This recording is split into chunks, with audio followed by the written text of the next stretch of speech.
role in this parliament, because it is very important that the genders be properly established and provided for in this house. Mr. Speaker, the office of leader of opposition, you know, the opposition in this country has decided, it's like a headless chicken trying to find where to go. They are holding public barazas all over, trying to provide leadership, trying to bring ideas, trying to do that. I hear tomorrow they will be at the offices of IBC to hold prayers outside the door. But if they had an opportunity to be in this house, that leadership, they would bring those ideas here on how to drive this country forward instead of going to marketplaces and trying to get ideas out there. Where change can come, where laws can be changed, it is in this house.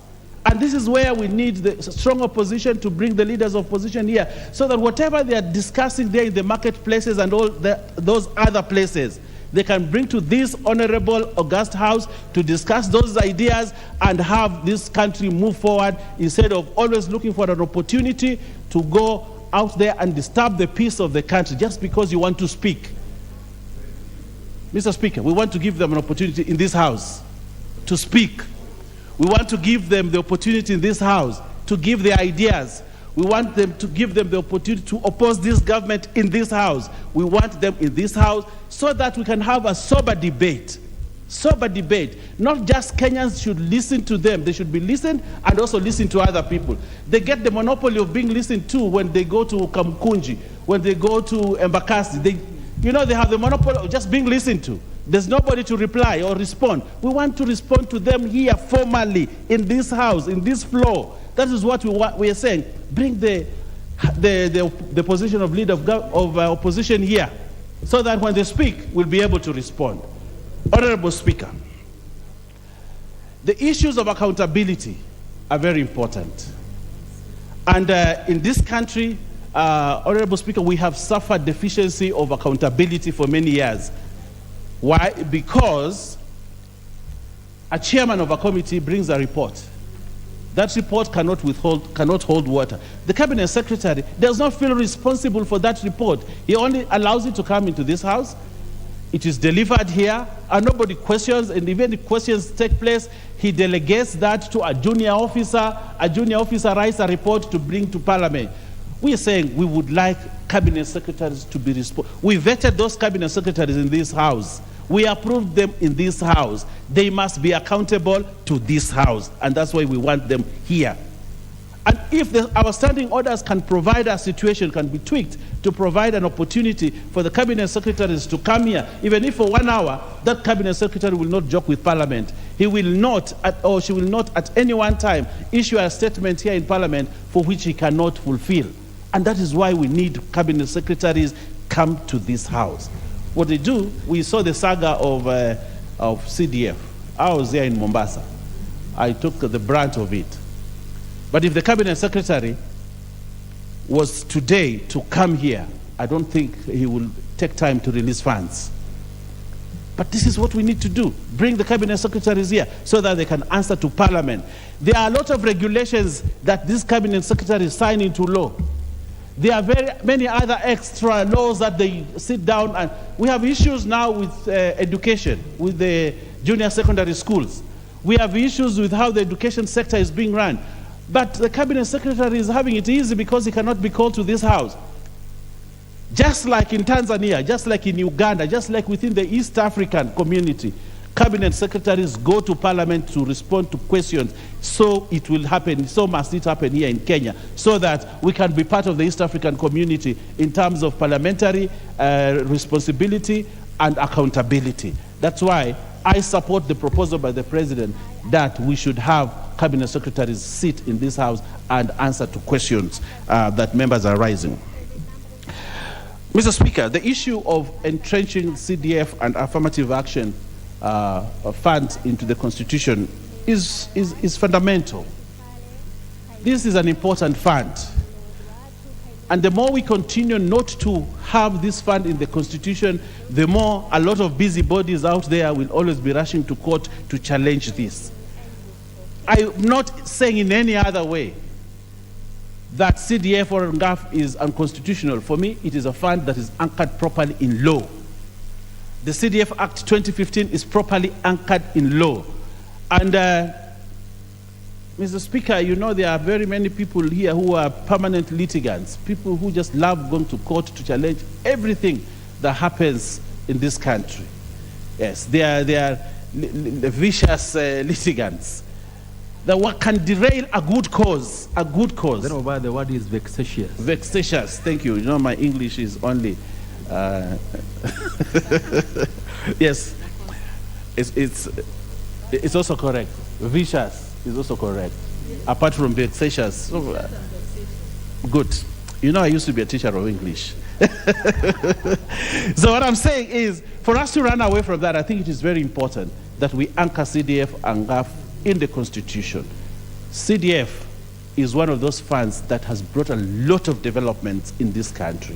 There are children in this country who can access school because they have got money from CDF. There are villages in this country that the only development they have seen is their member of parliament going there with CDF and doing a project. This is a fund we must protect from all angles so that it can continue to take this country forward. Imagine with the 44 billion that we get for CDF, suppose we even go double, this country will move in leaps and bounds in terms of development. And I think we are duty bound as members of parliament to use the power of legislation and law and making law in this country to actually put this in the Constitution. However and however much time it takes, but I think we are duty bound as members of parliament to anchor this fund that protects and brings Kenyans to a almost same level playing field. Well said, Honorable Baya. This chance now goes to the member for Uasin Gishu County. Thank you, Honorable Speaker. I'm just trying to put my timer on so that I make sure I stay on time.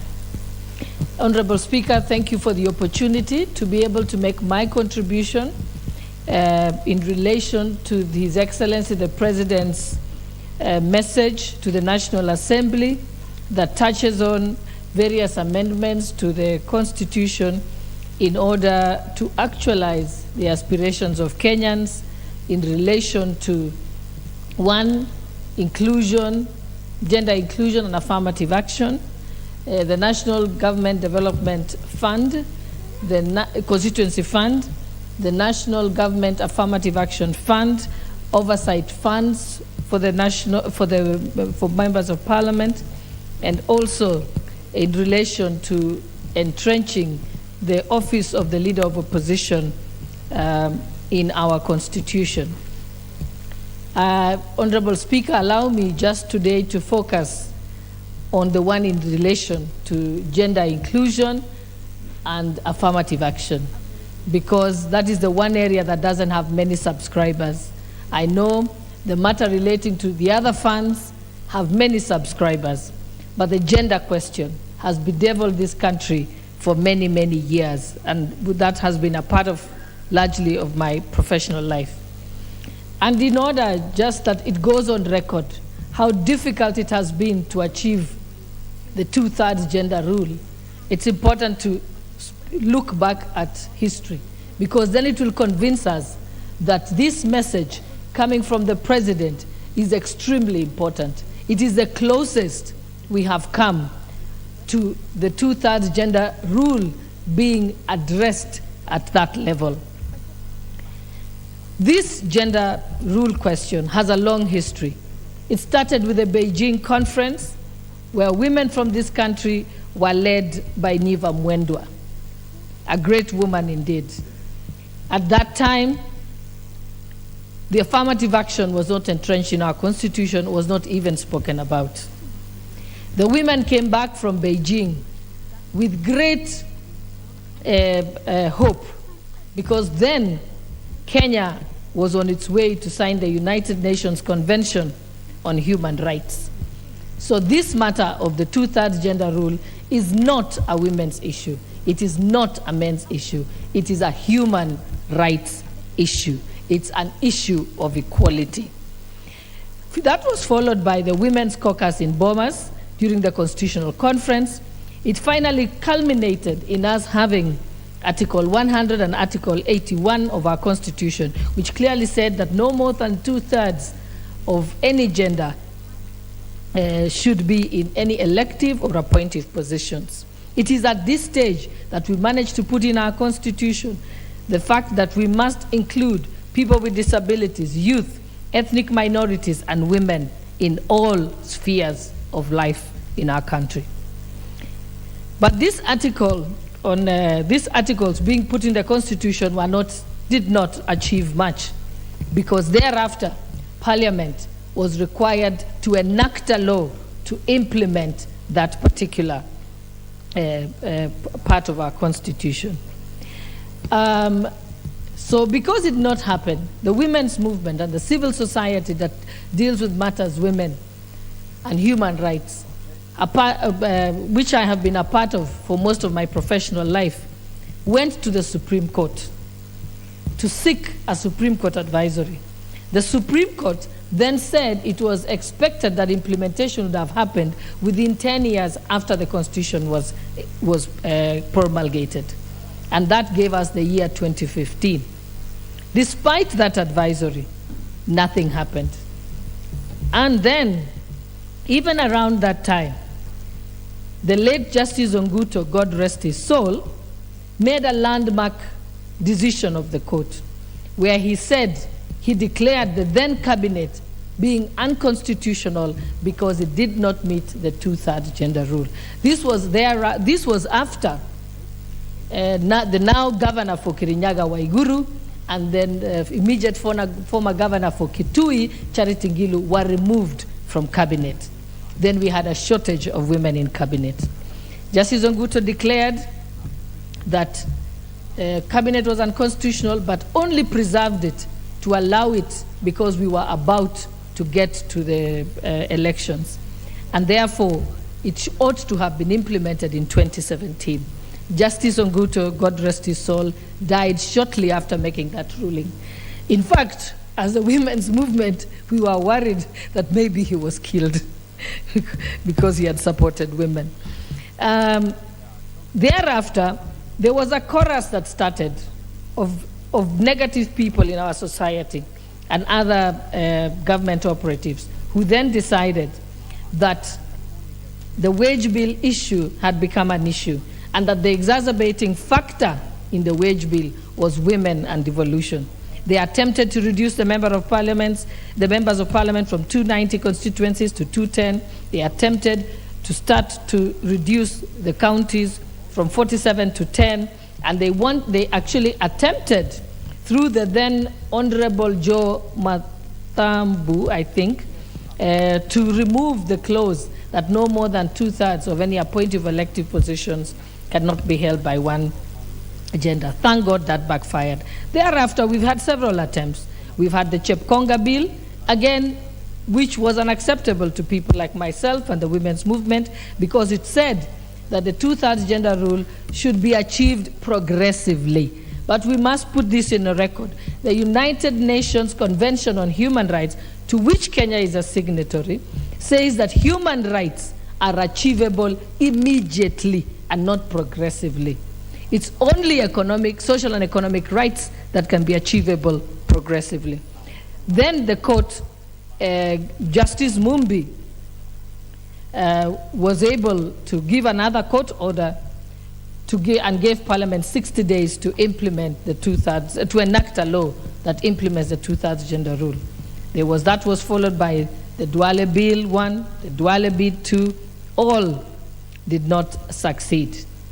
Thereafter, again, the courts were faithful to the women of Kenya, and Justice Mativo ordered that Parliament implements that rule or stand dissolved.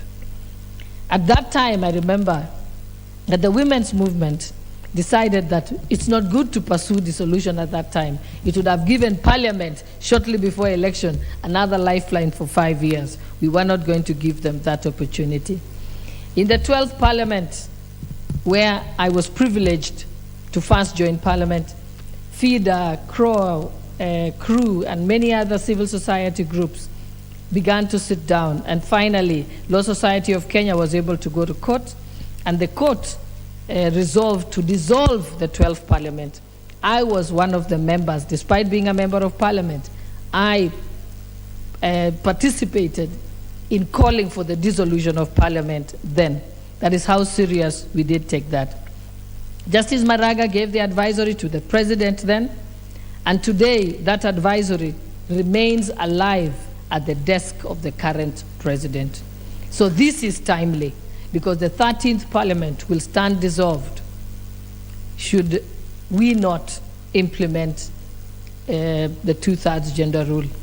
We now look forward to this 13th Parliament having the opportunity, especially considering that we now have the political will from the highest office in the land, to ensure that finally Kenya will be able to implement the 2/3 gender rule. I am greatly delighted, as someone who's participated in this journey with the women's movement in Kenya, that this time is the closest we have come. I look forward to the time the bills will come to Parliament and that they shall be debated. Thank you, Honorable Speaker, for the opportunity to lend my voice to this very important topic. Thank you. Very well spoken. The Honorable Member for Magarini, Harrison Kombe. Honorable Harrison Kombe.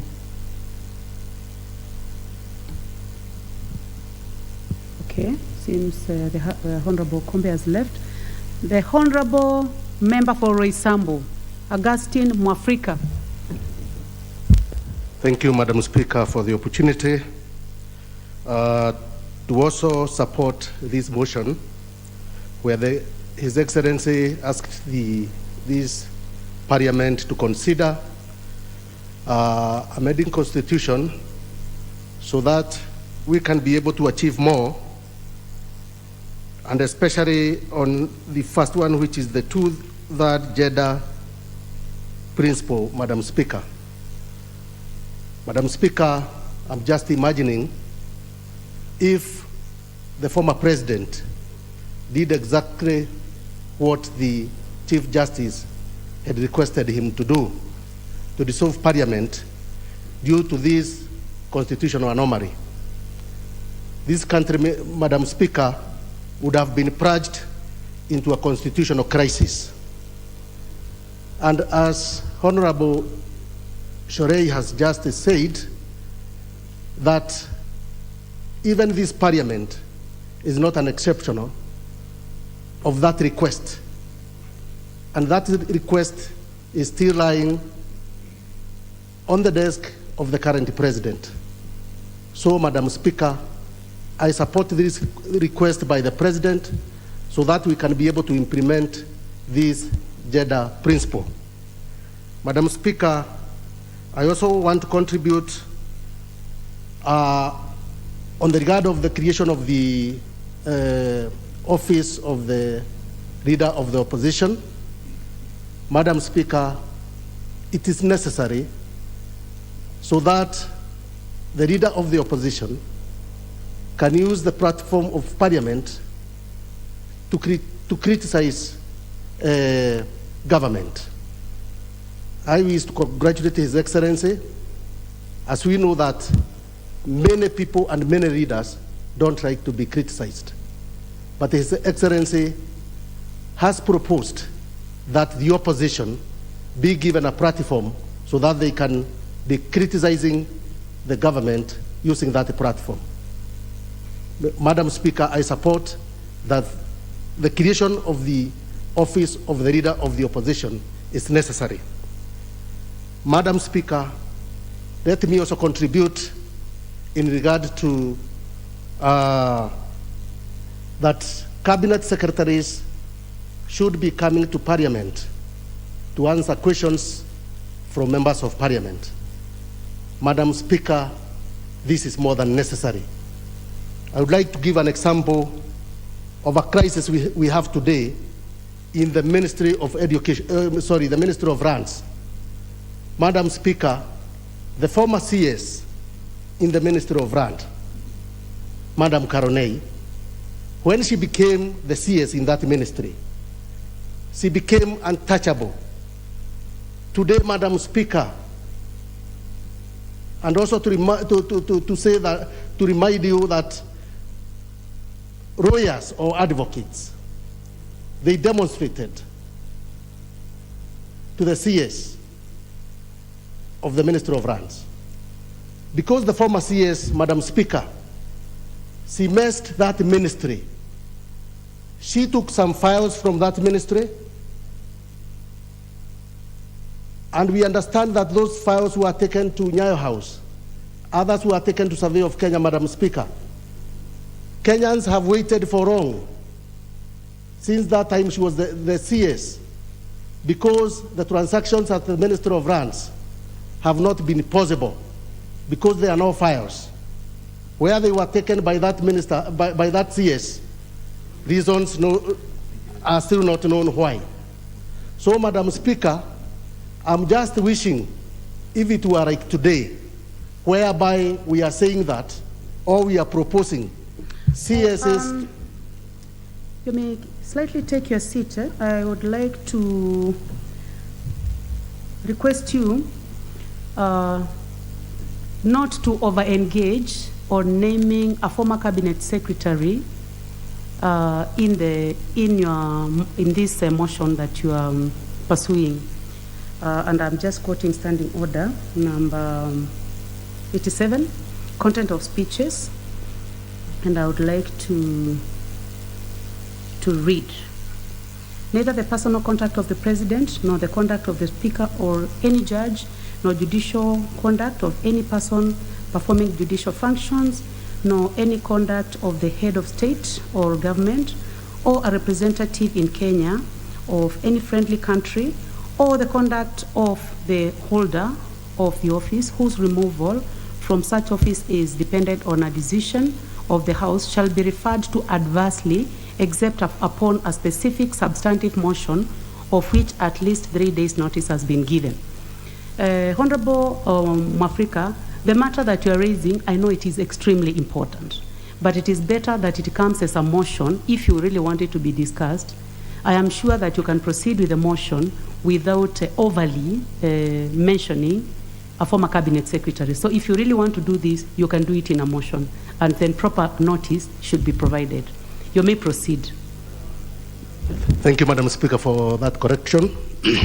Madam Speaker, I was saying that if it were like today, whereby we are proposing cabinet secretaries to be coming to Parliament to answer questions from members of Parliament, we would request the necessary committee, Madam Speaker, to summon that CS to come here to tell us where he took the correspondence files and the deed files from the Minister of Lands.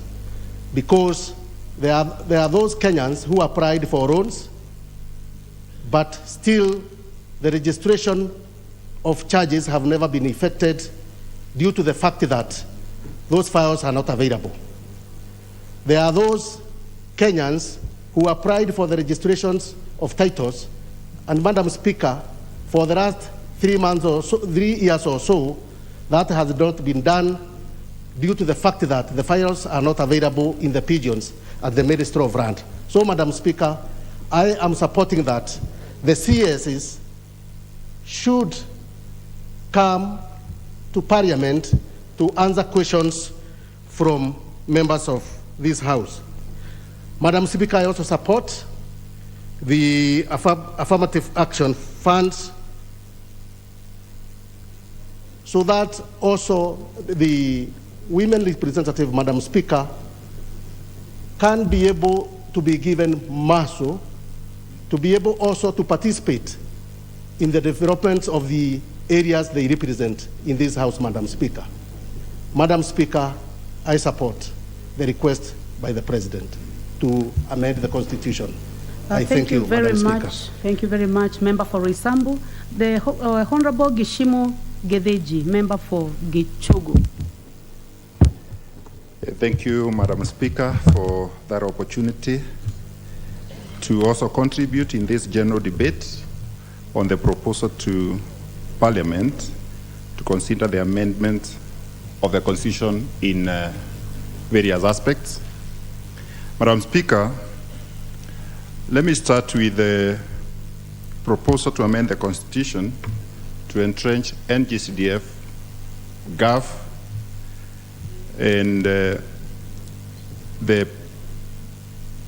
Senate Oversight Fund into the Constitution. Madam Speaker,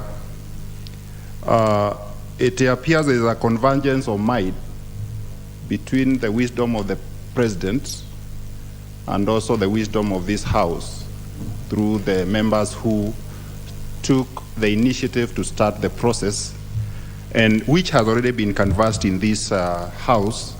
So, Madam Speaker, I will not belabor the point because it is already agreed in this House that it is important to entrench NGCDF, GAF, and the Oversight Fund for the Senate into the Constitution, and especially in the wake of the very many cases that are threatening these funds, especially NGCDF. There are so many people who appear to be like they are enemies of Kenyans because they don't want people at the grassroots to benefit from these nationally devolved funds like NGCDF. And entrenching it in the Constitution, it is not unconstitutional, but just to keep away the busybodies from courts, entrenching these funds in the Constitution will firmly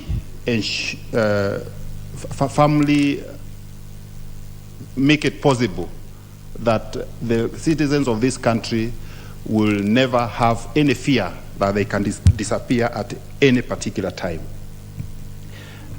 Madam Speaker, that is already work in progress, and I believe these proposals will find its place in the ad hoc committee, which was formed jointly by involving the members of the National Assembly and the Senate.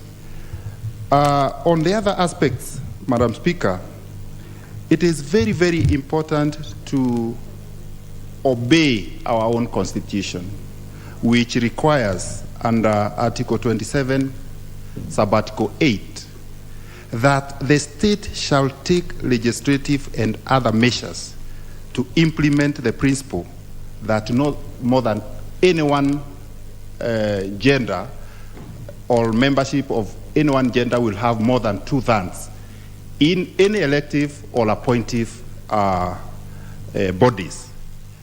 Madam Speaker, the President comes squarely within the Constitution to propose, because the requirement of the Constitution, it is the state. And who is the head of the state? It is the President. So in this proposal, the President has done what the Constitution requires of him to propose, so that the Parliament can take its legislative role to make sure that a law is passed that will also obey the Constitution and to safeguard this country from the threats of the courts, like the way it happened in the 12th Parliament. 12th Parliament was a different parliament from this one. We don't know whether someone is contemplating also going to court again and to threaten this Parliament with dissolution. Madam Speaker, the other aspect is also on the ministers. The amendment of the standing orders through the House, Procedure and House Rules Committee, which also will still have to come to this Parliament for approval, so that the ministers can be able to come and answer questions before this House. Mr. Speaker, we have so many questions that lapsed because ministers were probably not available, sending juniors to the committees, ineffectiveness. So this time, any minister who does not answer a question within probably a reasonable time will also have to face the House and tell the House why he or she has not been able to answer questions from the members. And like in my constituency, I have had so many questions about roads. I have one road which I call the Belt of Geshogo, which covers all the roads in Geshogo. The question that I asked in the last parliament, because in the last session, sorry, because once a session ends, all the questions that are usually asked in the previous session lapse. So I have to start it all over again. But had these ministers been obligated to come in this parliament, probably that would have been sorted and my people from Geshogo would have been aware of what is happening with their roads, the issues of water, electricity, and many other development projects that they are looking upon me to follow up. Rarely do citizens know what happens in the committees, but in this particular situation, then citizens and Kenyans will be able to follow up on matters before this House. The other issue is the establishment of the office of the Leader of the Opposition. I believe that is a very, very important point. It is not being proposed for the current situation. It's a proposal for prosperity. It is not known who will be the Leader of Opposition in the next 5 years, in the next 10 years. So this position is, let not know any sign of the political divide. Think that this law is being made for a particular person. It is made for an office, and that office can be occupied by anyone in future. So it's good. You know, in the Kenyan politics, I've seen that elections are usually the margins are usually very thin. And it's good also to appreciate that the other side has also made a very big effort and to be in parliament and also to follow up and to check or to put the government in check through participation in parliament, leading the other side in parliament, at least for better and meaningful engagements, because like we may not be able to follow up on what is happening out there when there are meetings arranged for demonstrations or other things by people who are in the opposition.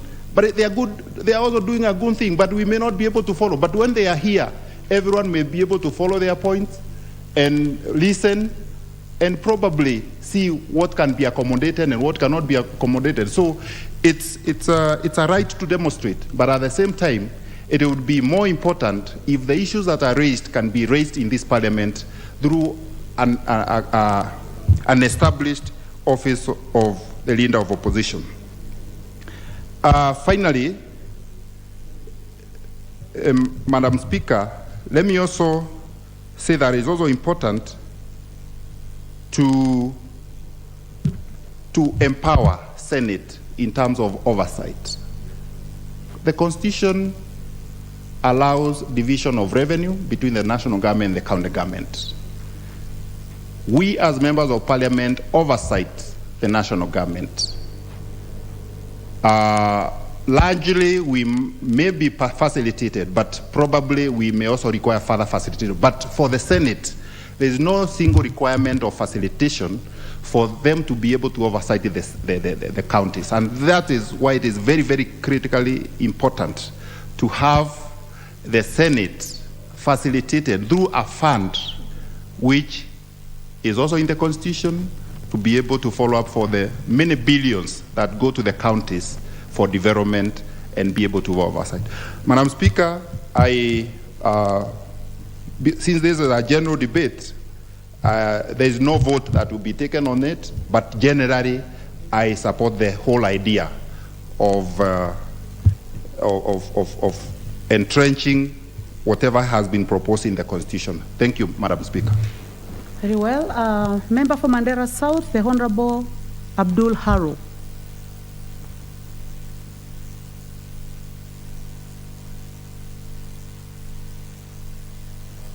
Members, I'm trying to stick to the list as much as possible, and I can hear what Thank you. you have said. And also, before you speak, I would like to say that I am not going to take the points of order, because I think it's like trying to catch attention. Honorable members, you realize that these members have done a lot of research on this motion, so let us give them enough time to speak. You may proceed, Thank Member you. for Mandera South. Thank you, Madam Speaker.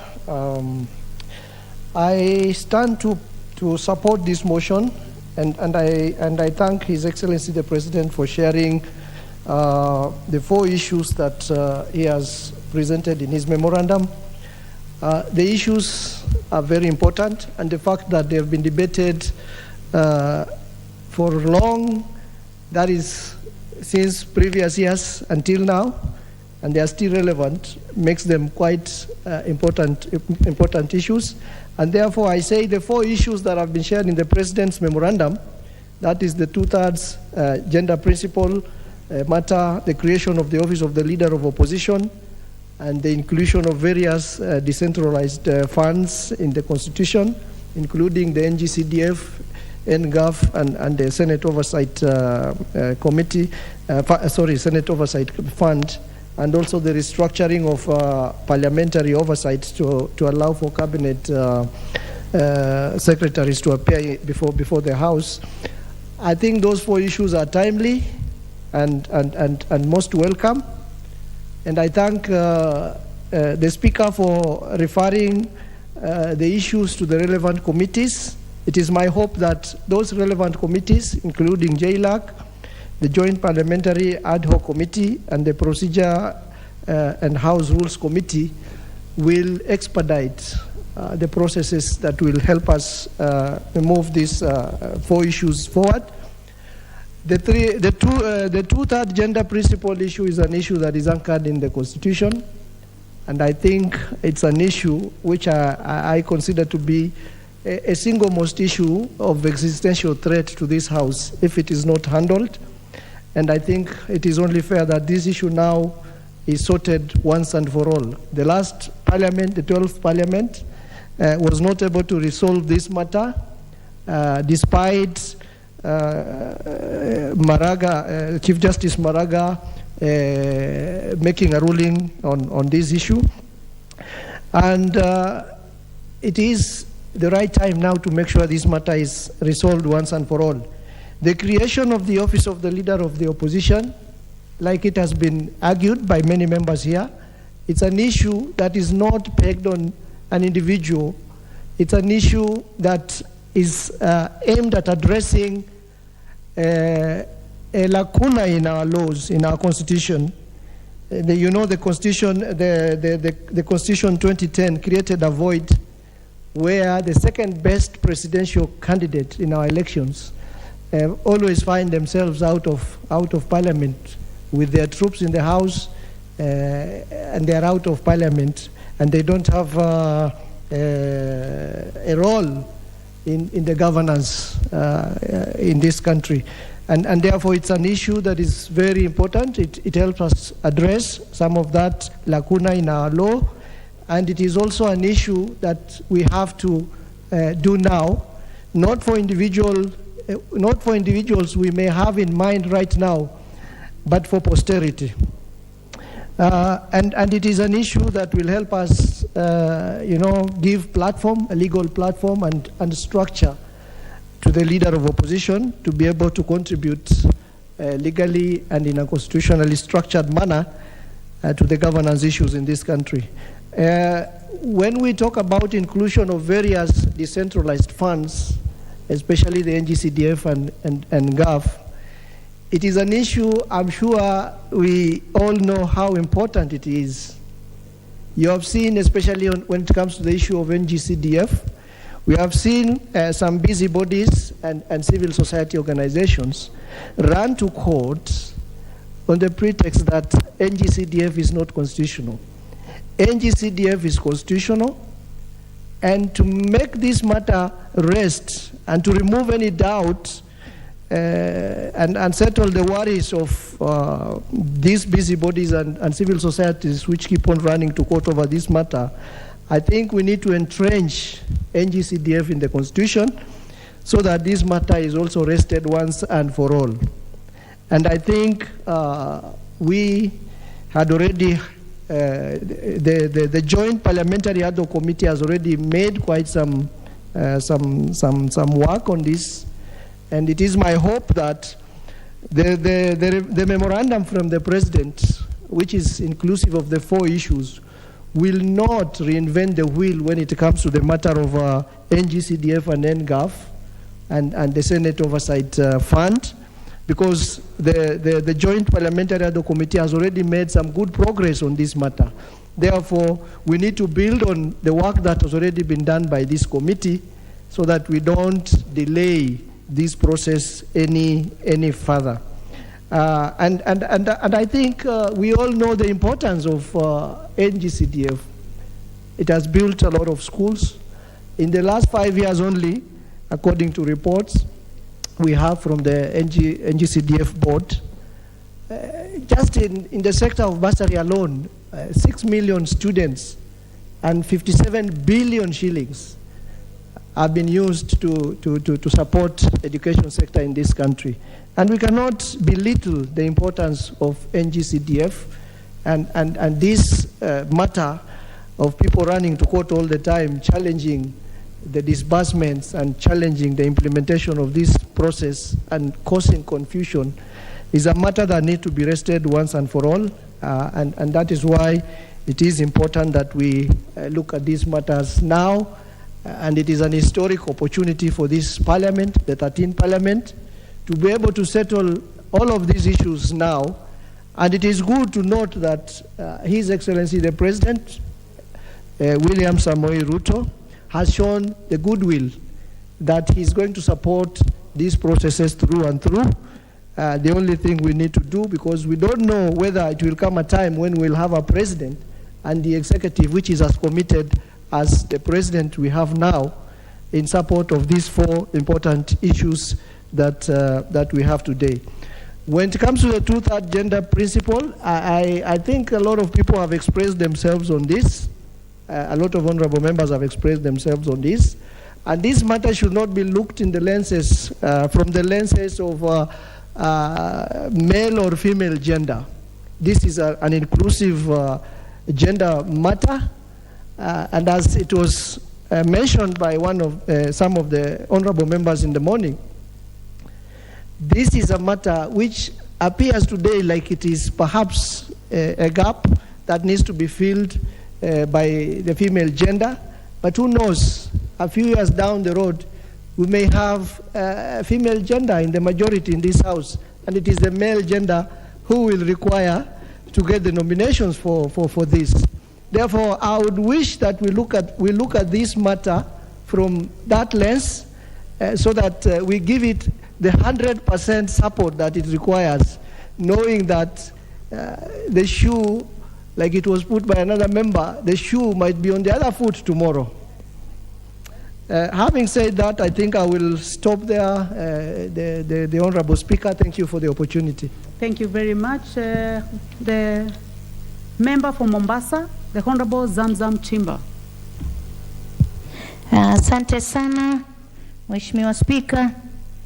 Nipongeze mjadala wa leo, hasa ikifika tulutu 3 ya kina mama.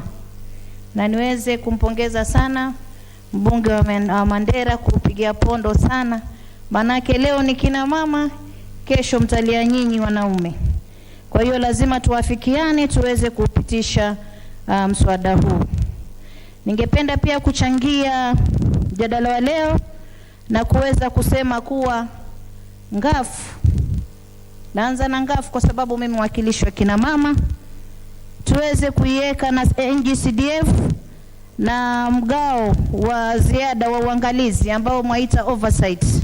Na huu mgao wa oversight, pengine mimi ningependa kusema, sijui tukisema senator oversight wakati sote nafikiri tungeita parliament oversight fund au mgao wa bunge wa uangalizi, ingekuwa ni bora zaidi. Lakini yote 9-10 napenda kupongeza na kusema itakuwa ni vema sana tukiweka ndani ya katiba yetu, ili kuweza kusaidia jamii kule mashinani.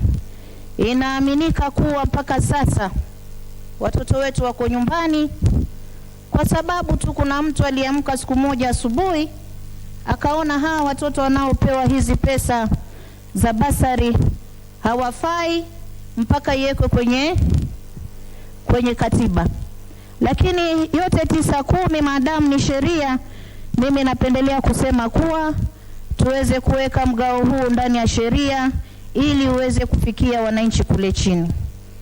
Jambo lingine ambalo limezungumziwa leo katika mjadala wa leo, na inasikitisha sana, siku zote wenzetu wakisimama utasikia Kamkunji, utasikia sijui Mavoko, utasikia wapi, lakini huwezi sikia kanisani. Mimi napenda kusema tuweke heshima, tusikumbushane kule tulikotoka, tusikumbushane nani alimuibia mwenzake, nani alipita, nani hakupita, kwa sababu kama tunataka kujenga taifa, basi tuwe na muafaka wa kuwa tutaweza kutoa heshima kwa viongozi wote. Na siwezi kukaa katika bunga hili nikiona kiongozi wangu wa chama akiweza kudhalilishwa, hata kama wataji majina huwa naelewa wanaenda wapi. Kwa hiyo tuheshimiane, tumheshimu yule pia alikuwa ni kiongozi ambaye alipigania taifa hili na aliweza kutuletea hii katiba ambayo tunafurahia leo kama kina mama 47 ndani ya bunge. Hii katiba yake ambayo alileta 2010 Bwana Raila aliweza kuipigania. Leo hii tunazungumzia thuluthi mbili ya wanawake ndani ya bunge kwa sababu yake. Ningependa pewe heshima na tuheshimu viongozi wetu wote. Na ningependa kusema, najua wengine pengine wako kule kwenye chai wanaangalia kwenye televisheni, wameweza kumgusagusa hapa, lakini kama mama Mombasa siwezi kubali. Tumheshimu Baba Raila Amolo Odinga kama tunavyostahili kuheshimu viongozi wengine. Na ningependa pia kusema katika serikali iliyoko inasikitisha sana. Leo mjadala ambao umeletwa hapa, mjadala wa kwanza ulikuwa juu ya vyeo. I have a point of order by the Honorable Dende Nyoro, member for Kiharu.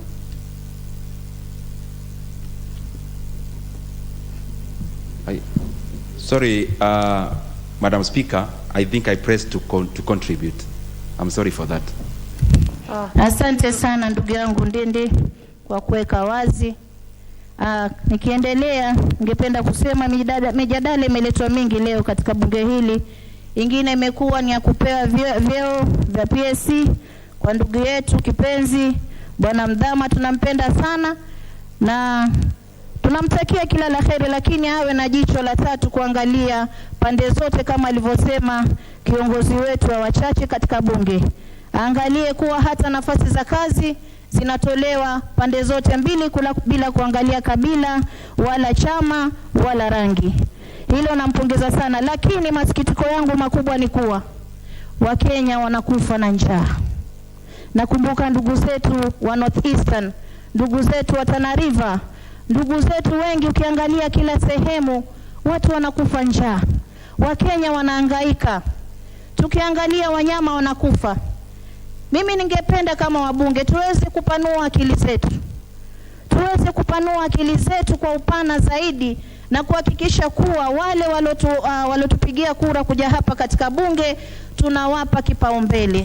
Chakula na njaa imekuwa baa la kustajabisha sana katika taifa hili, lakini tumelifungia macho. Leo hii tuzungumza mambo ya vyeo, tuzungumza mambo mengine, lakini tumesahau Wakenya takriban mamilioni leo hii hawajui wataweka nini mdomoni. Leo hii wanatafuta hata maji. Na ndio maana mimi nakubaliana na huu mjadala unaosema kuwa mawaziri tuwalete hapa bungeni waweze kuwajibika. Manake leo tunataka tuwaulize, umepewa waziri wa kilimo, umepewa waziri wa maji, umepanga mikakati gani kama waziri, ama akili yako na kichwa chako umekipanua vipi janga hili la njaa uweze kulipigania, kuhakikisha kuwa leo kule Turkana wanapata chakula, kule Northeastern wanapata chakula, pale Mwakirunge Mombasa tunapata chakula. Kwa sababu hatuwezi kukaa siku zote miaka nenda miaka rudi, njaa imekuwa ni kitu cha kurejelewa. Ukiangalia kule Dubai ilikuwa ni janga, ilikuwa ni mahali ambapo ni desert, lakini leo ni kijani kibichi kila sehemu. Leo Dubai ambayo ilikuwa jua la choma paka katikati ya utosi, leo wanatoa matunda mazuri, wanatoa mboga nzuri tena safi, kwa sababu wamepata viongozi wenye kuvuta msukumo wa akili zao, wenye kuwafikiria wananchi. Kwa miaka 3 Dubai iliokuwa ni janga, leo imekuwa ni mahali ambapo inatoa uzalishaji wa chakula hata zaidi. Na ningependa pia kwa haya kuelezea pia waziri wa kilimo. Nimeona pia wakulima wakilalamika kuwa mbolea ambayo ilitolewa bure leo inauzwa 3,500. Sisi tunataka chakula, tunataka Wakenya wapate chakula, lakini maji tumeongeza ushuru, mbolea zinauzwa, mashamba yamekuwa adimu.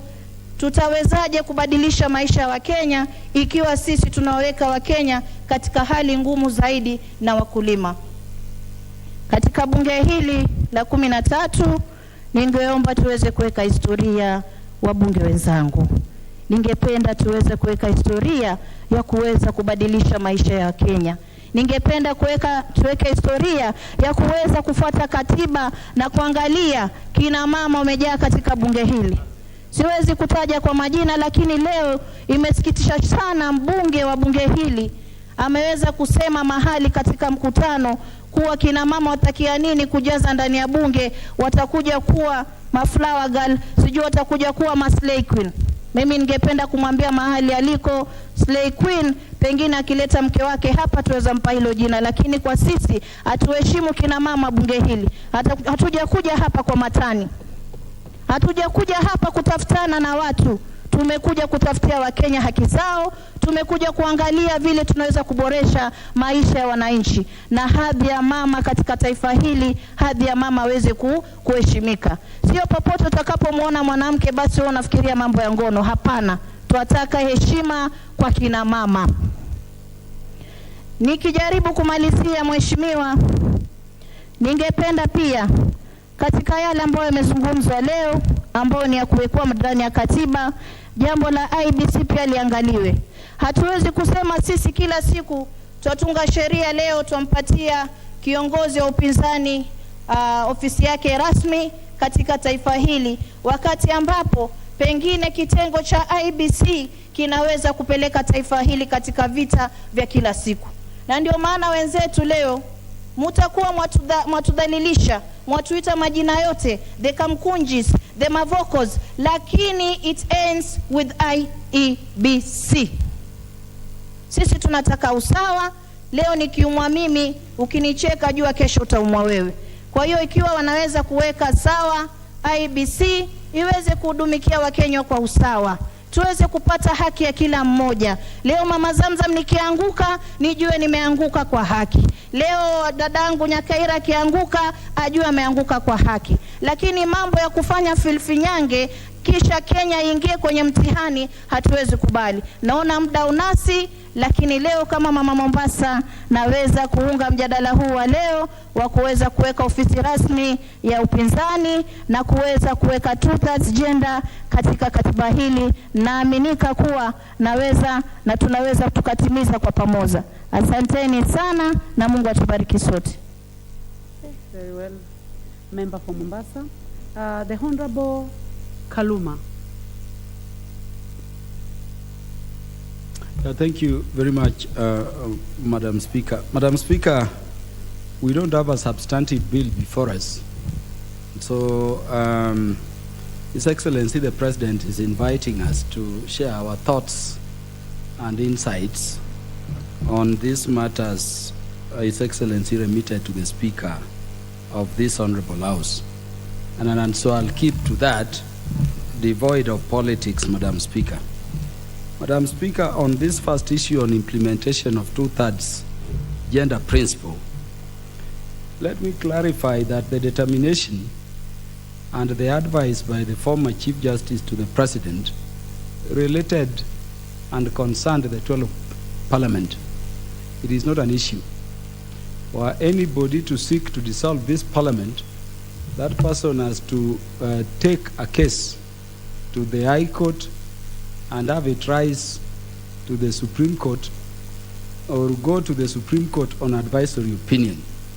And I'm saying that based on law, and based on the fact that that advisory was made before this parliament came into being, and it was not known how this parliament would be composed. Number two, Madam Speaker, the measures the president proposes, and I know the president as a technical legal team advising on these proposals. Those measures, Madam Speaker, will still not help us to realize the two-third gender principle. Madam Speaker, the two-third gender principle begins its anchorage on Article 27 of the Constitution, dealing with the doctrine of equality and non-discrimination. Madam Speaker, the problem with two-third gender principle, and I'm not saying I'm opposed to it. I'm the son of a woman, the grandson of a woman, the father of a woman, and the husband of a woman, and the brother of women, several of them. So I support it. And I want our female gender, just as the male gender, to be in the leadership space, because their contributions are both valuable. The problem with the realization of the two-third gender principle is about the electoral system instituted by our Constitution, particularly at Article 38.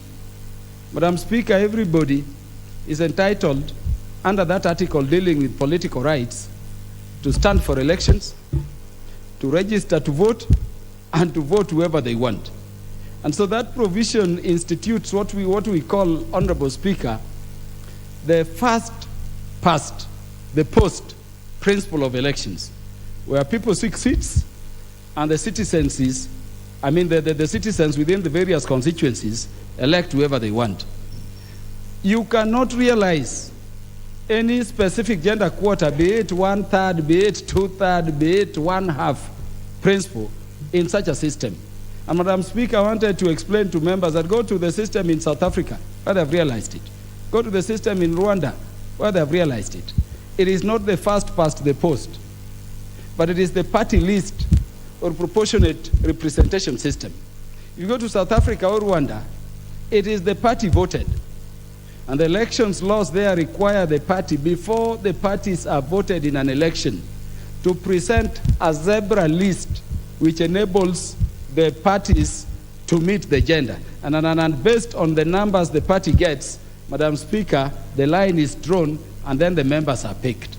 The question you want to ask is whether Kenyans agree to parties, ultimately in the end electing the representatives of them. So long as Kenyans, Madam Speaker, insist that they have to vote, Madam Speaker, for their MPs, for their president, for their leaders, and that the person who wins the elections wins, I think it is very unfair for anybody, without amending the Constitution to institute the the party list system, to wait for Honorable Gikaria to be elected by the people of Nakuru, to wait for Kaluma, to wait for Honorable Rene to be specially elected, then start questioning Parliament why they are not properly composed. That is not the business of Parliament. And so I want to request the President that I agree with him that we need to establish these gender principles. But the amendment we need is not this amendment that we are putting in here, but an amendment, Madam Speaker, which removes the first past the post system under the Constitution and institutes the party list. I doubt Kenyans would agree, because in any event, even if the bill were to first come here, Honorable Deputy Majority Leader will confirm, it still has to go to referendum. In fact, most of these things have still to go to referendum. And I doubt, knowing how our parties operate, Kenyans would accept a situation like party list. So we are stuck with it. The fact is that with the constitutional design, it is incapable of being realized. Madam Speaker, I agree with the President on the proposal to have the CDF entrenching the Constitution, with the proposal to have the National Government Affirmative Action Fund entrenching the Constitution. Safe to add, Madam Speaker, that we are not seeking this entrenchment because the current CDF Act or the law underpinning the National Government Affirmative Action Fund is in any way unconstitutional. I think what we need to do is to have the teams in court explain it to court that the time has come for the court to tell those Kenyans who believe only CDF ONGAF should be litigated to find other business to do. And I think that is the direction we are going. We are seeking to entrench it so that it is firmly secured and so that those benefits can continue to exist beyond the wishes of Parliament and the executive per time. But Madam Speaker, I have a problem with this proposal relating to Senate Oversight Fund. Whether we call it Senate Oversight Fund, whether we call it Parliamentary Oversight Fund, Madam Speaker, it will run afoul of the Constitution. And I know Honorable Joanna Ngeno will agree with me. And this is not to say, Madam Speaker, that I'm opposed to senators being facilitated better. You know, Madam Speaker, the remuneration of any public or state officers is to enable them discharge their functions. Whether we call ourselves members of Parliament, whether we call others members of National Assembly, if you look at Article 260 of the Constitution, our title is members of Parliament. The roles of a member of Parliament run from Article 93 to Article 96. And what are they in summary at Article 94, Honorable Speaker? The roles of a member of Parliament, whether in the Senate or in the National Assembly, are legislation, are representation, and of course oversight, whether of state officers or of budget, and a bit of appropriation. Madam Speaker, our salary, the salary of the Senate, if it is small, if it is big, it is to enable them discharge those roles. You want to ask yourself the question, if we were to create the Parliamentary Oversight Fund, what will stop us from creating Parliamentary Legislation Fund, Parliamentary Representation Fund? Then Honorable Ndindi Nyoro will be asking you, then what will you be getting your salary for? Because you've created separate funds to do these things. Anybody taking that bill, if it were to be proposed to the Constitutional Court or to the Supreme Court, will get the entire bill collapsed before it is debated. The way to go, and I'm saying this because Parliament, the President proposed that we find a way to facilitate the Houses of Parliament better. If it is salary which is low, let us get the Salaries and Remuneration Commission to create a leeway, whether it is for the Senate or members of Parliament in the National Assembly. If it is about facilitation, Parliament as an entity, Honorable Speaker, already has the power to budget. Let us have a budget line under the PSC whose duty it is to facilitate and to cater for the welfare of the members, so that that budget, whether we say the senators will be getting more in terms of the people they employ or the facilitation, we budget for it straight away and it goes outside there. Otherwise, this thing we are calling Senate Oversight Fund will not work. Honorable Speaker, the leader of official opposition cannot exist in a presidential system. And the leader of official opposition cannot exist absent the Prime Minister on the other side. Either way, this is going to change the structure and the functioning of Parliament. You want to ask yourself, Honorable Speaker, if you have the leader of official opposition, what would the minority leader be doing there? What would be the majority leader if the Prime Minister should be there? The way to go is that we have to make a decision whether we have a parliamentary system or we want a presidential system. We are happy that ministers should be coming here, Honorable Speaker, and this is important for me.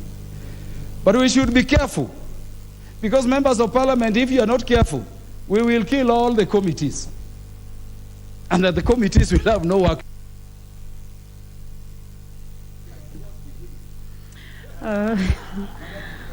Very well spoken, Honorable Kaluma. Member for Turkana Central, Joseph Emathi. The Honorable Naomi Wako, member for Marsabit.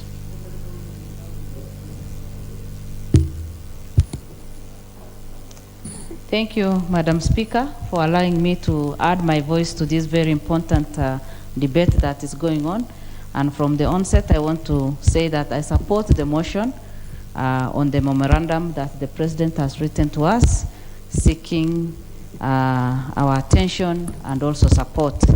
Madam Speaker, I support this motion because it touches on the areas that are very important to us as members of Parliament and as leaders of this country.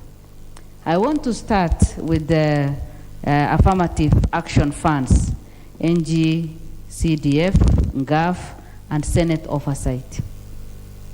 I was in Senate, the 12th Parliament, as nominated senator, and the 5 years ended while we were pushing for this. The challenges the senators go through, they are supposed to oversight billions and billions of money when they have not even been facilitated.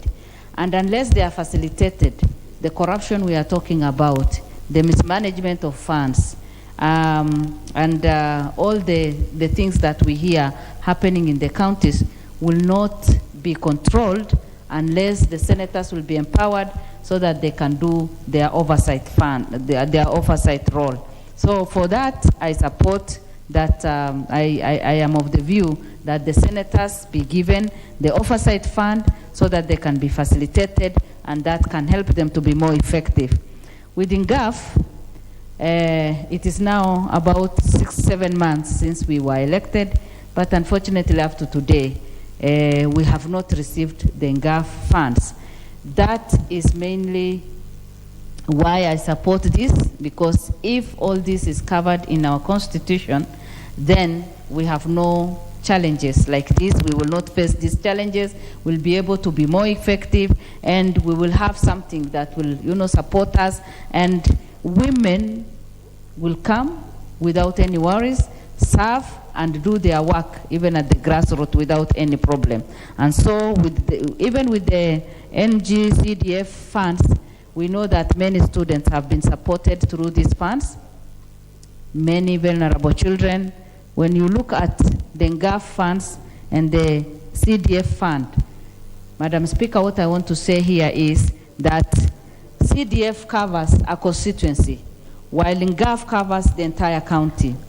And what we have seen happening in our country, or the practice as at now, is the same amount of money that an area MP gets is the same amount of money that we are given as women representative. And that then confuses us, because you cannot compare a single constituency with 4 or 5 or 6 different constituencies in a county. When we amend this or bring this into our constitution, our interest will be taken care of, and even GAF fund will be well covered, and that then means that women will also get the funds that are relevant to their service, and that will help them to do their work effectively. Madam Speaker, on the issue of cabinet secretaries appearing before the members of parliament, I also support this, because right now there may be a gap between us and the cabinet secretaries, simply because some of them are not even known well by the members of the parliament. During the vetting, the CSS appear before their committees, but they are not known to everybody. So by them appearing, we will be able to create that good working relationship. We'll be able to talk to one another. We'll be able to have dialogue. We'll be able to bring issues that affect our country and also challenge them on the floor of the House. And Madam Speaker, that will then enhance the relationship of both the executive, the parliament and cabinet secretaries. It will also help us to be more effective, and even the CSS will be more effective. Representation of the people will be done well, and the people that we are serving, from the conversation that goes on and the debate and the questions that will be raised, they will see that their areas are well represented and the questions asked and answered very well. Unlike now, when maybe some of the CSS are not even known by the members of parliament. Again, on the position of the opposition leader, what I want to say is, for many years, we've had, of course, since independence, we've had this great nation that we all love and enjoy serving. But from the time that the opposition, you know, when we started practicing multi-party issue, the leaders of opposition have always suffered because they use their money, they do their campaigns, and immediately after the campaigns and the elections are done, they are forgotten. But by having this position, we'll be able to have a special place for them, and they'll be able to have their own, whoever is there will have his own office and will be able to be busy. Madam Speaker, currently we are experiencing a challenge because our opposition leader, the opposition leader, Honorable Raila, is busy on the streets campaigning, not campaigning, but having rallies and having meetings with people. If this office is created, then he'll have a better place to meet his people, to organize his things, and he will be serving the nation in a better way. So having the place for opposition leader in parliament is something that is good, and we need to accept and move on with it. Madam Speaker, we know very well that where there is no vision, people perish. If we continue the way we are, we may not get anywhere. But allowing and embracing and giving them the opportunity to serve the country better by challenging our government and maybe even the government to come in future, that will be a good thing to practice. Now I want to mention something on the issue of two-third gender. Madam Speaker, this is something that we as women leaders have been fighting for and have been praying for. Today it is us, yes, but tomorrow, 10 years down the line, you do not know. Maybe we'll be sympathizing with the male gender. When we first started the debate of two-third gender, we thought that many people are supporting us. In fact, in 12th Parliament, Honorable Duale was very, very passionate, and together with many other members of Parliament, they were very passionate. They tried to support us. We had many breakfasts, but at the end of the day, we didn't succeed. And if our president is the one now to initiate the entire process, I think as women leaders, we should just run with the whole idea and see how best we can capture and, you know, grab the opportunity and succeed in this, because it is long overdue. Our women have done a lot for this country to be where we are. When you look at the performance of women in every office or in everywhere where they serve, you cannot compare. They give their best and they serve the nation with a lot of passion. But when it comes to this, it has been very difficult, because when it comes to election, women face a lot of challenges because our campaigns are money-based and financed very well. And women have no much money, and so they face a lot of challenges and intimidated in many ways. But when we put this in place, then it will help women to get into power without much problem. And Madam Speaker, I just want to conclude by saying I challenge the women in this House and even everywhere so that we can support this motion so that it succeeds, and then we will be proud that our government has taken care of us, and we will catch up with the rest of East Africa and African countries that have gone before us and embraced the leadership of women in a better way. I support this motion and I thank you. Very well. The member for Dagoretti North, Honorable Beatrice Elachi. Thank you, Madam Speaker. I also rise to speak on the message by the President on these opportunities that we have been given to discuss.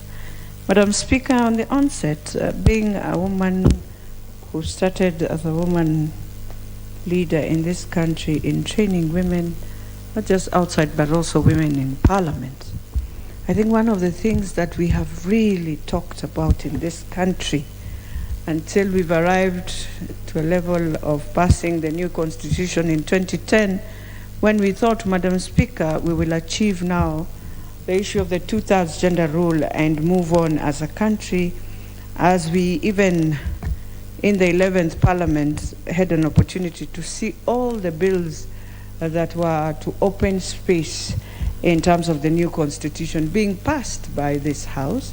And at that time, we were unable completely, Madam Speaker, to even just touch on Article 100, Article 81, Article 27, all of them speaking about the affirmative action and the two-thirds gender rule.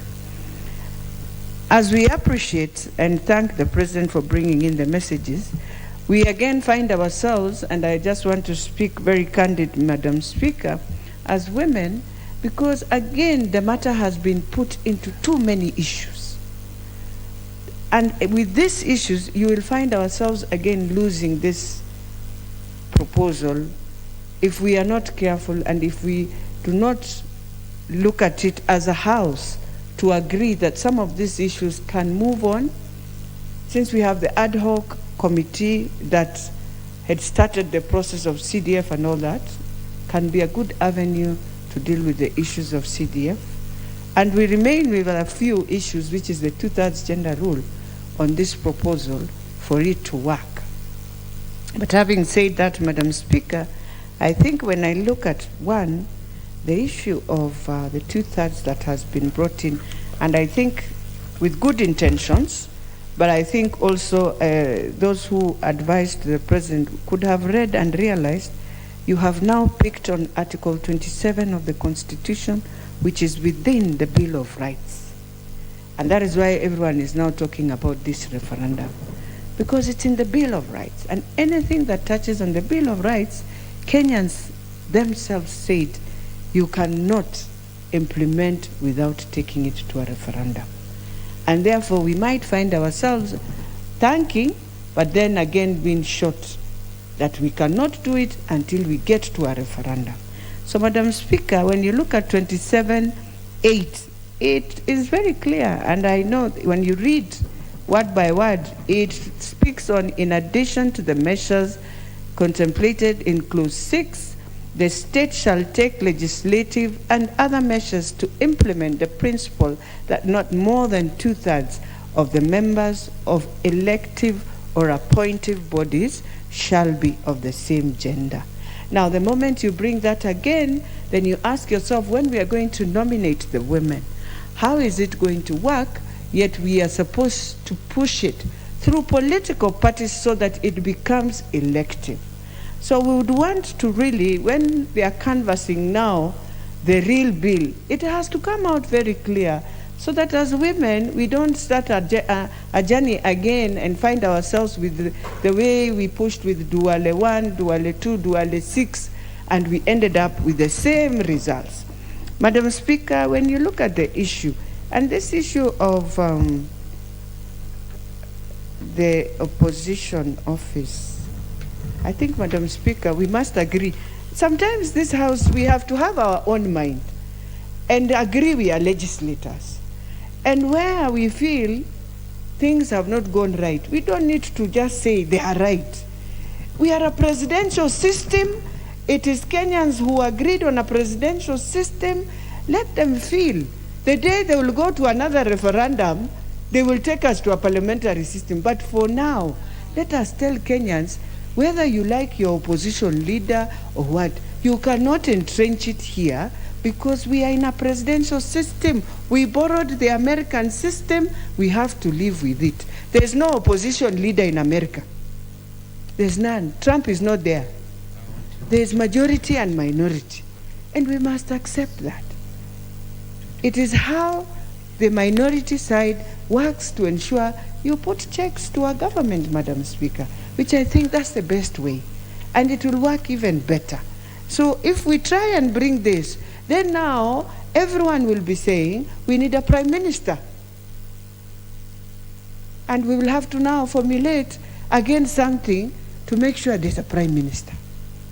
So if we want all that, why can't we sit down in a bipartisan way and agree that for the sake of Kenya to move, we need a hybrid that works for the country so that the country can tone down.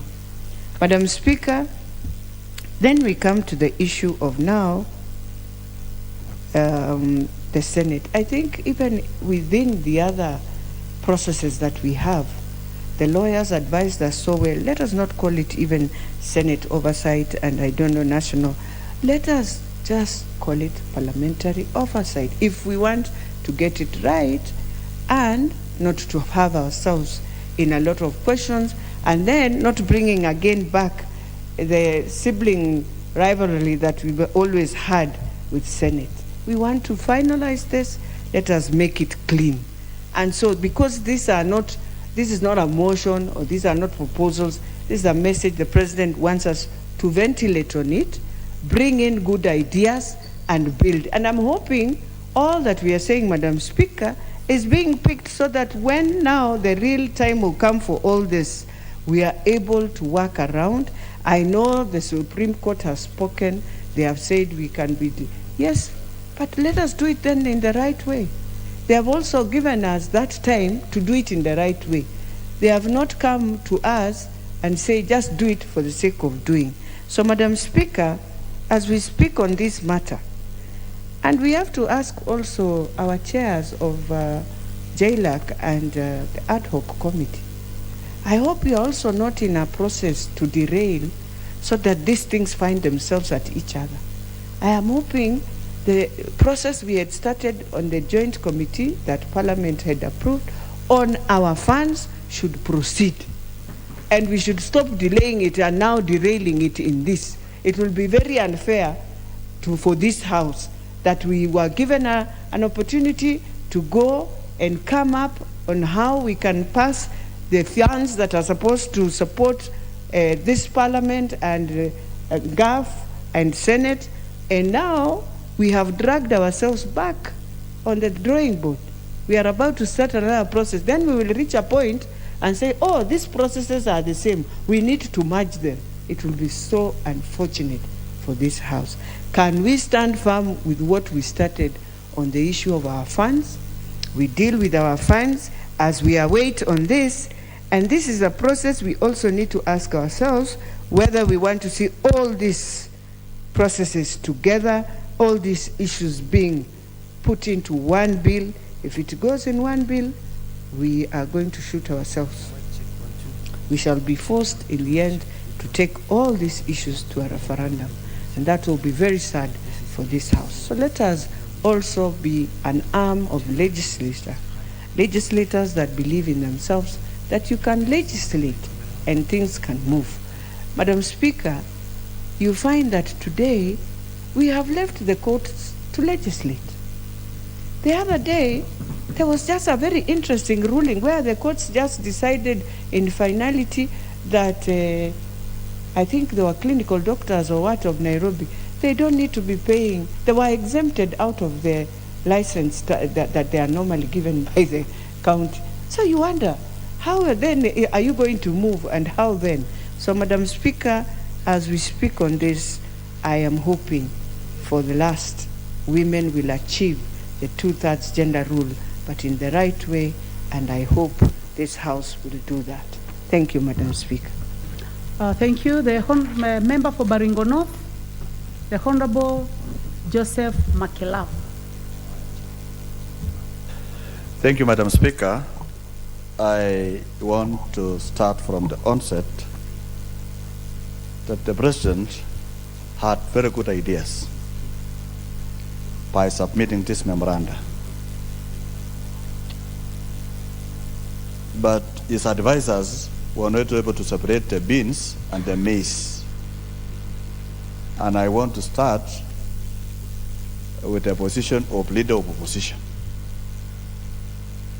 Madam Speaker, truthfully speaking, this is intended, the purpose of this is intended to cure the business of winner takes it all in an election, especially in a very close election that almost goes 50-50, and that person that commands almost a half of the country is left without participating in the democratic process of our country. Madam Speaker, I agree that this matter could become very difficult. It will be difficult in a manner that the current constitution and the current constitution of this country has envisaged that Kenya shall be a presidential system of government.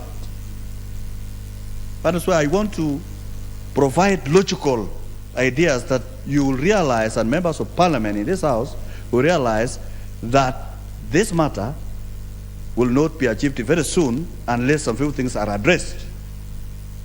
Madam Speaker, under this system, you can have a president who has won the elections of a country, but it doesn't have the numbers in parliament. It will be a situation where you are a president, but minority in parliament. In that case, if you now say the person who became number 2 becomes the leader of opposition, and the other one who won the election becomes a president, honestly, let's get things right. Even in this last election, and I belong to Kenya Kwanza, but I must be truthful to this nation. If the current president did not work hard to ensure that we have the numbers in this house, whatever working hard means, we had the minority, and yet we won the elections.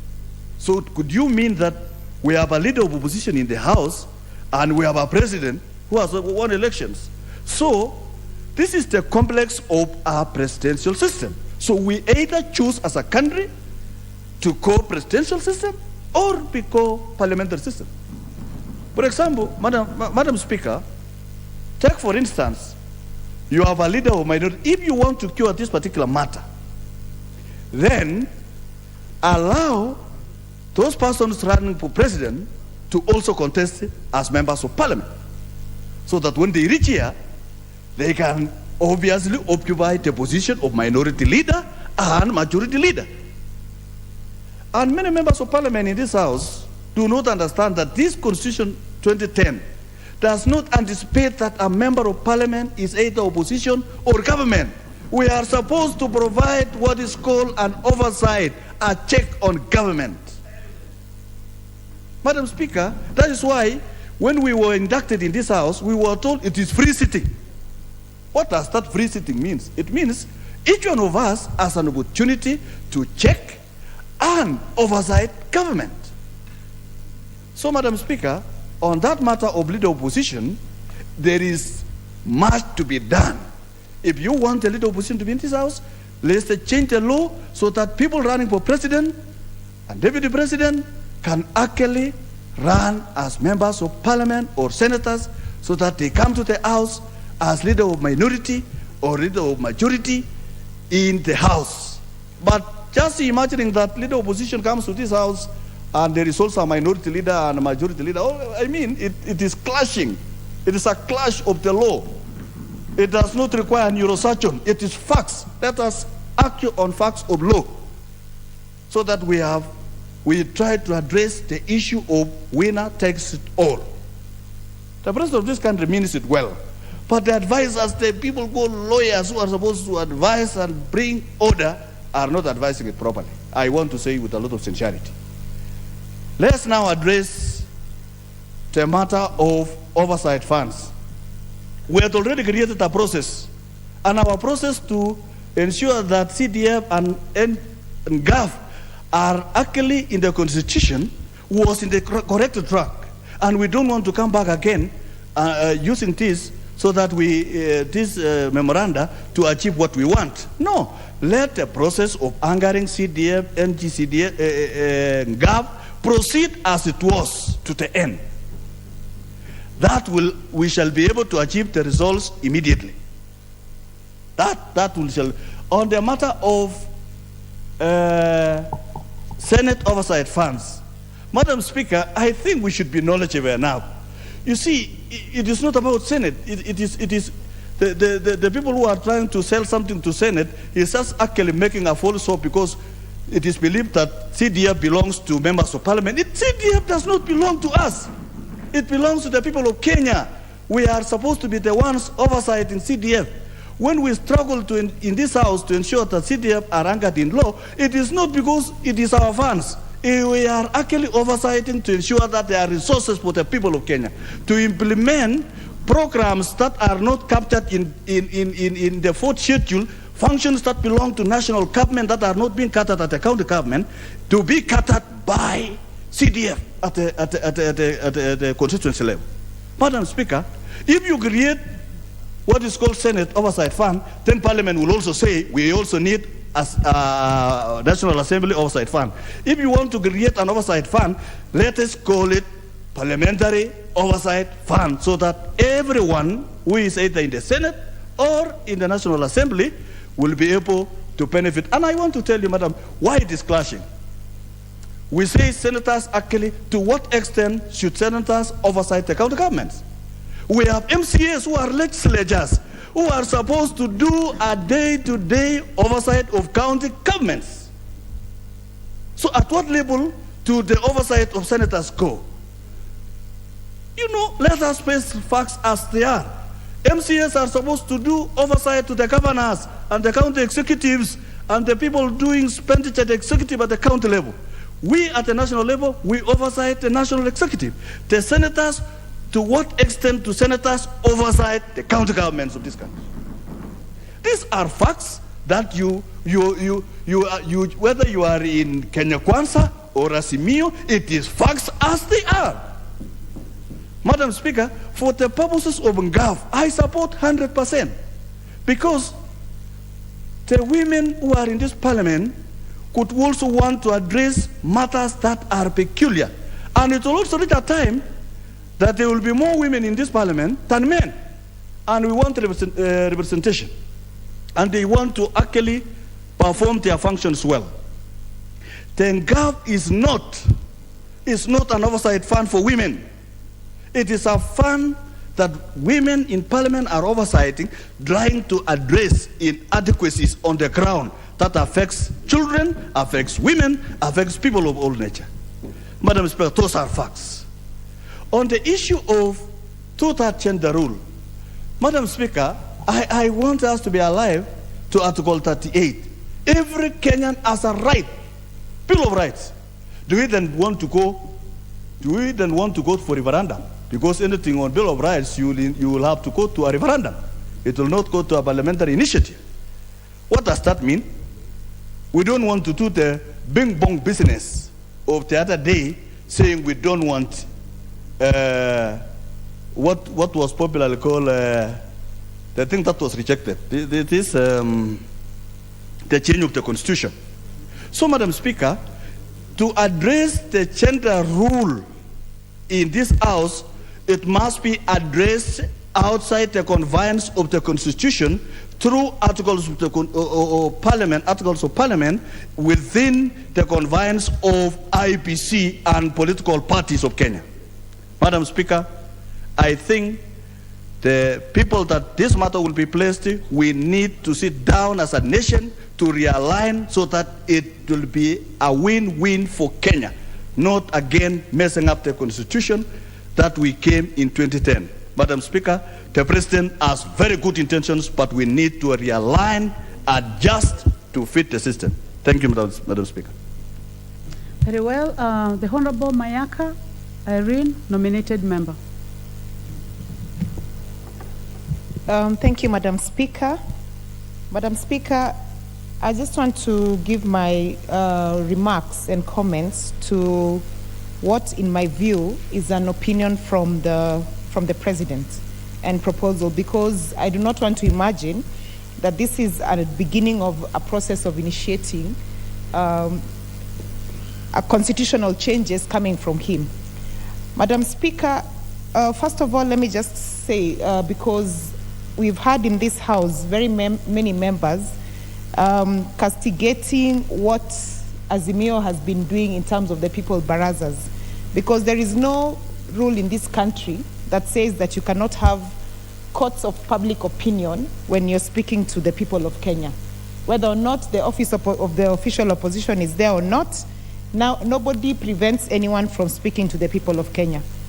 Madam Speaker, if I can just begin to give my comments to the president's memo, because in my view, I think what the president did is that he took the BBI proposal and looked through it, and he really liked what he saw and decided that he also wants to make an opinion on it, which I do not fault him for that, because some of the things that he mentioned here that were in the BBI were fantastic suggestions that would put this country at a very good place. Madam Speaker, on the two-third gender rule, which is actually something that is already on Article 81B, but the reason why this has never been properly implemented is because the article does not give the meat and specifics of how this should be done in a proper way.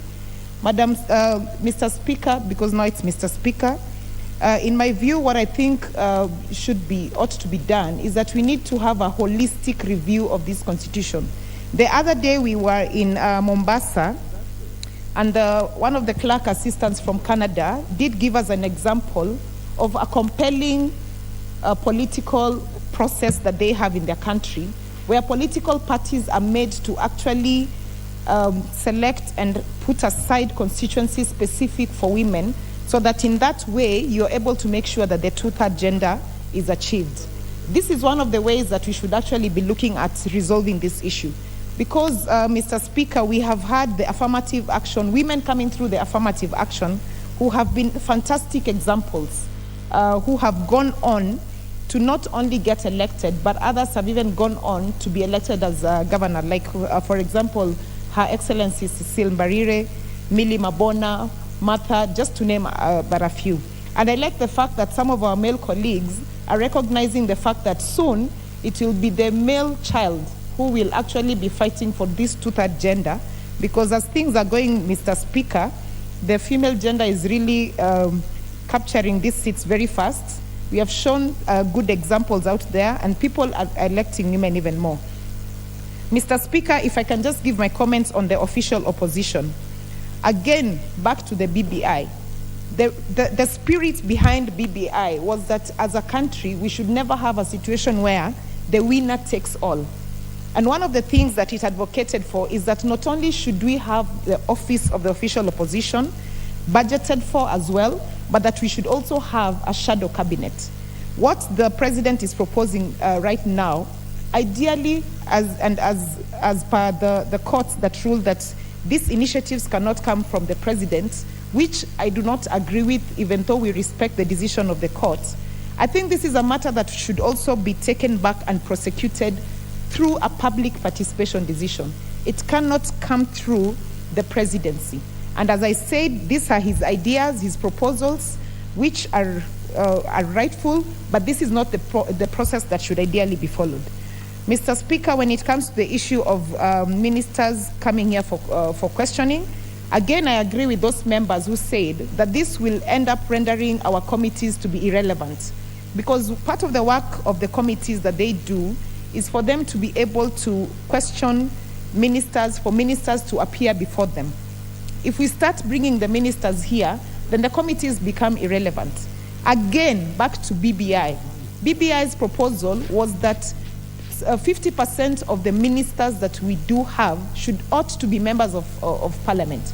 Through this process, it would have been so much easier for us to be able to question ministers and for them to be able to be held accountable. This other process that the president is proposing, in my view, I think it's a backdoor and a shortcut towards bringing back BBI into parliament, which should not be the case. Mr. Speaker, on the oversight fund, again, I agree with my fellow colleagues that ideally this should be a parliamentary oversight fund. Our colleagues here brought a very good motion, which was committed to a committee that is reviewing it, and I think that's the process we should follow, because the proposals on Article 24A to D, which covers the NGCDF, the NGAF fund, and the additional fund on a special fund, including the oversight fund, is something that we should actually give a priority to make sure that it is fully enacted into law, so that then this becomes a parliamentary oversight fund that covers both the Senate and the National Assembly. Mr. Speaker, therefore, what I'd just like to say as I conclude is that as a House, we should not be encouraging having such very pertinent constitutional reforms coming through, opinions and memos, because we will be setting a very dangerous precedence in this country. This ought to follow the right procedure.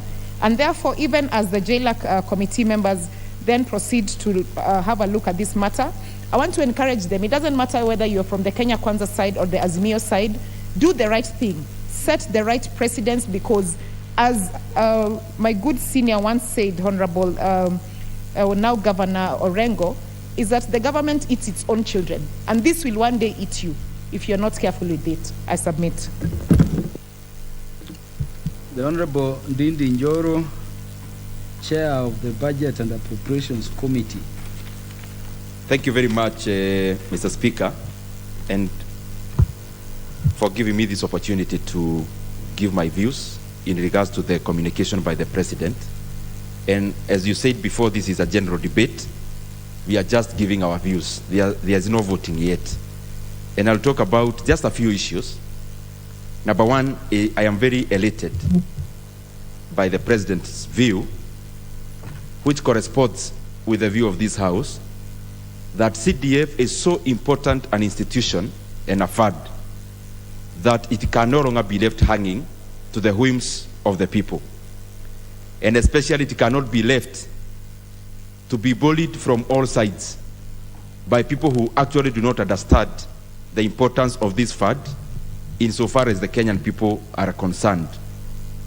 NGCDF is not an MP's kitty.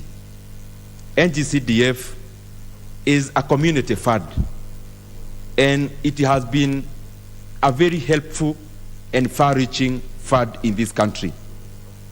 Mr. Speaker, many countries actually have come to benchmark and also implemented such a program like the one we run in this country. And if you go across every corner of this country, the many projects that we see that are complete, that the Kenyan people are already getting value from them, majority of them are NGCDF sponsored. In fact, Mr. Speaker, if you go around the country, you could hardly identify a stored project that is funded by NGCDF, because the processes are very thorough, and especially the monies that are put aside for development that fund is protected, and only 5% is actually left for other things other than development. That is the recurrent expenditure of the office that we call admin. Mr. Speaker, today I came to this House late because I was in Kiharu yesterday and today, and I'm still talking about NGCDF. We have been able to launch a program we are calling Kiharu Masomo Bora program, which is covering all our day schools in Kiharu. In total, 14,000 of them, 14,000 learners, and 60 institutions, sorry. It is covering 60 institutions and 14,000 learners in our day schools. And through NGCDF, we have been able to optimize the fees, the requirements of the school, and the money that is required, to the point where we have been able to scale down the fees payable by the parents per student to only 1,000 per term. Only 1,000 per term, Mr. Speaker.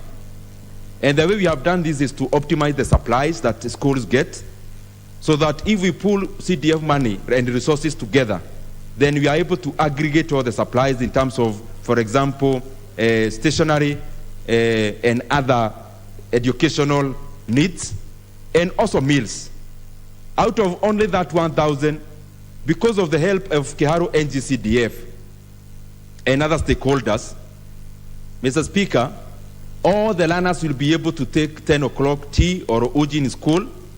They'll be able to get lunch, which is actually not just githeri every day, but only 3 days githeri and 3 days rice.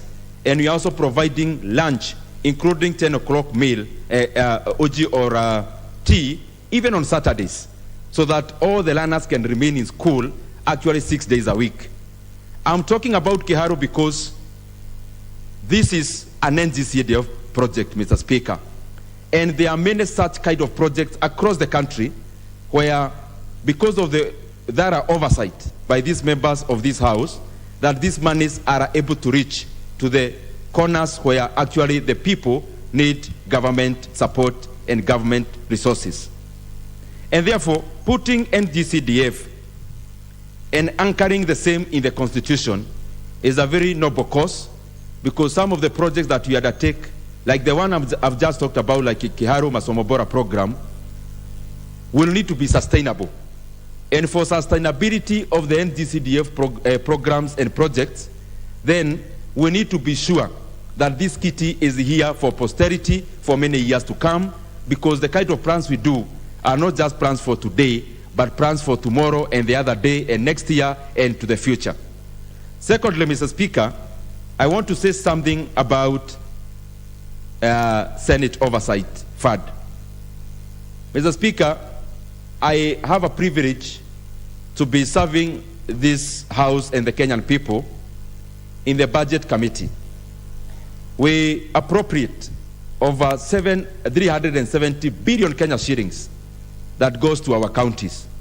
And Mr. Speaker, some of these monies can unlock our local economies, our village economies, our taxonomies across all counties if these funds are expended in a manner that will stimulate the economy. But unfortunately, the bulk of this money goes into paying salaries and goes into paying recurrents, the ones that survive after most of it, of course, takes off through the leadership. Mr. Speaker, we need men and women who will be able to be the eyes of Kenyans in regards to how counties expend this public money. And therefore, it will go a long way into giving our senators enough strength in terms of funds to move around, to question, to do all manner of audit. Not the audit in terms of the books, but audit in terms of the projects conducted or undertaken by counties, even in regards to the value for money, and in regards to the use in terms of how these programs help the Kenyan people. And therefore, it is good for us to extend this fund to the senators. They are doing a very good job. We need to support them so that they are able to look after the bulk of the money, close to 400 billion that we said to our counties. In fact, if county monies were able to be expended the way we do CDF, Mr. Speaker, the national government would be left with very little to do, because this is so much money in our villages, supporting education, supporting healthcare, supporting all other functions that we conduct and also that would be conducted by the county governments. And therefore, Mr. Speaker, it is a good thing that we support our senators, give them the tools they need to conduct thorough oversight to our counties, Mr. Speaker, because it is important. Mr. Speaker, the issue of two-third gender rule and the other issue about the office of the leader of opposition, I want to talk broadly about the two in regards to democracy. Mr. Speaker, our democracy has come from far, and we are growing, we are becoming a champion in the region. And looking back, Mr. Speaker, even to the inception of democracy itself, the democracies that actually are anchored properly are democracies that grew after countries developed state machinery or bureaucracy, and therefore democracy came after the state actually existed. And countries that actually have democracy coming before the state, they never experience stability. But countries that experience first a strong bureaucracy, a strong state, then democracy comes to check, they usually thrive. And Mr. Speaker, you cannot check a state that does not exist. And therefore it is important, even as we talk about strengthening our democracy through the two issues that the President communicated, that we realize that for a democracy to thrive, a state needs to be strong, number one, but also number two, for us to move out of the politics of static, toxic identity, we need to create other fluid identities. Currently, our politics is domiciled on the basis of tribe and ethnicity, which is toxic, and there is no movement. But when we create industrialization, we create a good economy, Mr. Speaker. Then we have other identities, like where we work. We create other identities, like the level of education, which is fluid because anyone can move from this area to the other in terms of identities. And therefore, Mr. Speaker, I think we are in the right direction by first checking on our economy so that even as we build on that in terms of governance, then our democracy will be premised on an economy that drives, and the people who are already engaged in being active agents of our economy. Thank you, Mr. Speaker. I submit. Honorable Dindi Njoro, I want to call upon all MPs who are coming the first time to visit Kiaru and see by themselves what CDF is doing for Kiaru people under your oversight. And I think as a person who has seen it, I know it is good.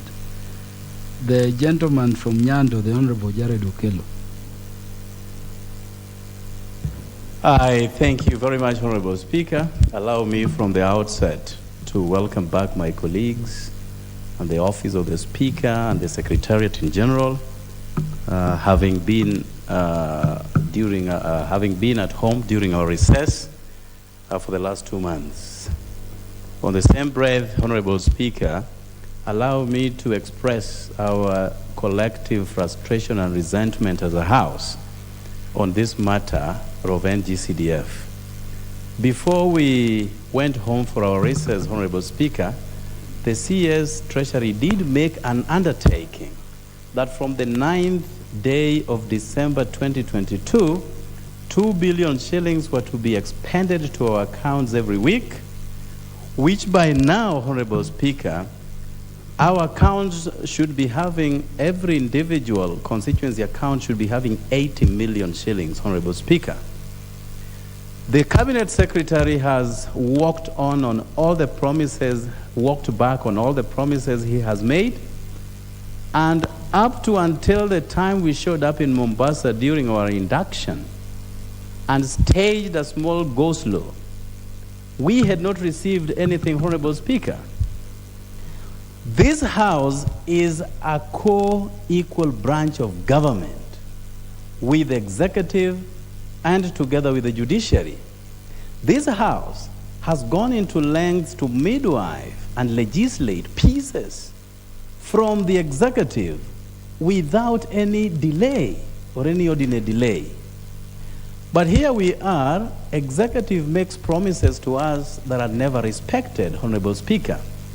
Today, they will be coming out asking us to pass the supplementary budget, number 1, supplementary budget 1 of 2022-2023. I want to ask this House to refuse to pass this supplementary budget until the entire NGCDF monies are wired into our accounts. Why do I say this? Most of our children who solely depend on the bursaries are still holed up at homes without any recourse. And we are here passing every piece of legislation and every agenda from the executive. I want this House to stand strong and refuse this supplementary budget until all the monies are submitted. Back to the course, Honorable Speaker. There are 4 issues that have been raised by William Samoei Ruto as regards the memorandum to the Speaker of the National Assembly.